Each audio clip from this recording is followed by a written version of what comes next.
जी अस्सलाम वालेकुम नाज़रीन, मोहम्मद महबूब एक बार फिर तुम्हारी खिदमत में हाजिर हूँ नई वीडियो के साथ। जो माहौल है ना वो मैं आपको दिखाऊंगा इंशाल्लाह। आज जो कैमरा मैन है वो यूसुफ भाई कर रहे हैं जो ऐसे चैनल के। आज मैं एक पार्क में बैठा हूँ, एक तो सर्दी बहुत है, मेरे नाक जो है ना नाक के अंदर चली जाती है, मैं कपड़ा नाक के ऊपर ना कपड़ा बलैट के बैठा हूँ। आज का जो माहौल है वो मैं अपने सामने तुम्हारे सामने लेके आऊँगा। और ये देखिए मेरे सामने पीछे फूल आपको नज़र आ रहे होंगे। कैमरामैन आपको थोड़ी गुजारिश है ये सबको दिखा। ये एक फार्म हाउस है, हम इस फार्म हाउस में अभी अभी बैठे हैं। अभी इस फार्म हाउस के अंदर ना एक काम मिला है, वो काम कर रहे थे ना। ये देखें ये झोपड़ी है और फकीरों में नहीं, जिस तरह वो इंडिया में या इधर पाकिस्तान में भी अंदर दिखाऊं अंदर।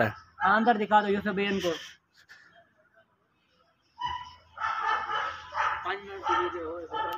ये कोठी है जहाँ काम कर रहे हैं और ये फार्म हाउस है, बहुत बड़ा फार्म हाउस है। यहाँ बहुत सारी चीज़ें हैं, मुर्गे वगैरह बहुत सारी चीज़ें हैं।